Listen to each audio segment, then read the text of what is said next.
AP రాష్ట్ర అభివృద్ధిపై చంద్రబాబు నాయుడు జగన్కి సవాలు విసురుతున్నాడు.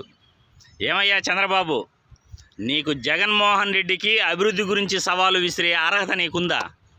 14 సంవత్సరాలు ముఖ్యమంత్రిగా పనిచేశావు. 45 సంవత్సరాలు రాజకీయ జీవితం ఉంది. పోనీ నువ్వు పుట్టిన ఊరికి, నువ్వు పెరిగిన తిరుపతికి, నీ సొంత నియోజకవర్గం చంద్రగిరికి, పోనీ కుప్పానికి నువ్వు ఏం చేశావో చెప్పగలవా? చిత్తూరు జిల్లాలో 14 నియోజకవర్గాలకి నువ్వు తప్ప గత 10 సంవత్సరాలుగా కూడా ఎవరూ గెలిచిన పరిస్థితి లేదు. పోనీ రాయలసీమకు నువ్వు ఏం చేశావో చెప్పగలవా?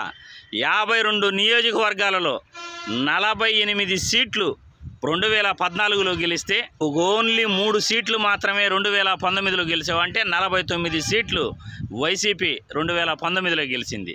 అది నీ పరిస్థితి. నువ్వు అభివృద్ధి చేసి ఏడ్చునుంటే ప్రజలు ఎందుకు నీకు ఓట్లేయరు అని అడుగుతున్నా. నువ్వు కనీసం నువ్వు పుట్టి పెరిగిన ఊరికే నువ్వు ఏం చేయలేదు కానీ నేను అభివృద్ధి చేశాను అని ఛాలెంజ్లు విసురుతావా? నువ్వు గతంలో తిరుపతి పట్టణం ఎలా ఉంది, ఇప్పుడు తిరుపతి పట్టణం ఎలా ఉందో నువ్వు ఒక్కసారి నీ కళ్ళతో వచ్చి చూడు. చిత్తూరు జిల్లాలో జాతీయ రహదారులు ఎలా అభివృద్ధి చెందాయో ఒక్కసారి వచ్చి చూస్తే నీకు తెలుస్తుంది. నువ్వు ఎప్పుడైనా సొంత ఊరిని పట్టించుకొని నువ్వు పెరిగిన తిరుపతిని పట్టించుకొని ఉంటే అసలు పరిస్థితి ఈ విధంగా ఉండేదా? మనకు ఓట్లు ఎందుకు జనాలు వేయట్లేదు అని నీకు తెలిసేది. ఈరోజు జగన్మోహన్ రెడ్డిని సవాలు విసురుతున్నావు. రాప్తాడు సిద్ధం సభ చూసావు.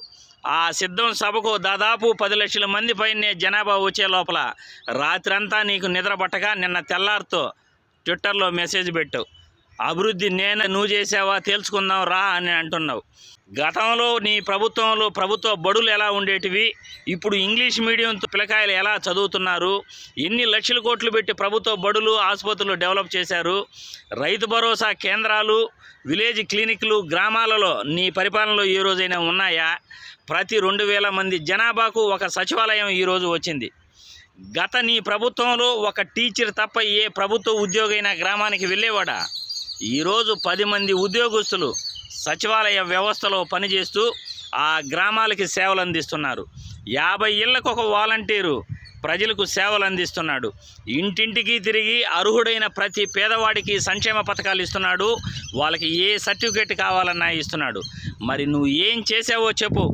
జగన్మోహన్ రెడ్డి వైసీపీ ప్రభుత్వం అధికారంలోకి వచ్చిన తర్వాత 1750 వాహనాలను 108, 104 సేవలకు కొనుగోలు చేసి ప్రజల మధ్య వదిలాడు.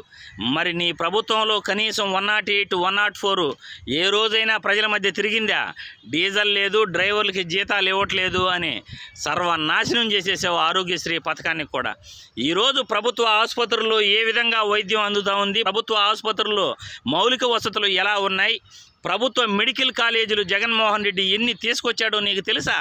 17 మెడికల్ కాలేజీలకు 16,000 కోట్ల రూపాయలు జగన్మోహన్ రెడ్డి నబార్డు సంస్థ చేత అప్పు తీసుకొచ్చి 11 మెడికల్ కాలేజీలను ఈ సంవత్సరానికి తీసుకురావడం జరిగింది. మరో 7 మెడికల్ కాలేజీలు మరో విద్యా సంవత్సరానికి రాబోతున్నాయి. ఇది జగన్మోహన్ రెడ్డి యొక్క నిబద్ధత. విలేజ్ క్లినిక్లు ఏర్పాటు చేశాడు. గ్రామాలలో 104 ద్వారా ఉచితంగా మందులు అందిస్తున్నాడు. ఈరోజు ప్రాథమిక ఆరోగ్య కేంద్రాలు అభివృద్ధి చేశాడు. అక్కా చెల్లెమ్మలకు అమ్మఒడి పథకం ఇస్తున్నాడు.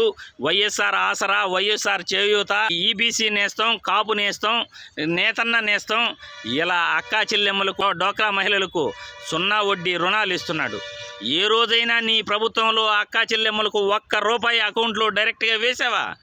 ఈరోజు 2.55 లక్షల కోట్లు జగన్మోహన్ రెడ్డి డైరెక్ట్గా అక్కా చెల్లెమ్మల అకౌంట్లో జమ చేయటం జరిగింది.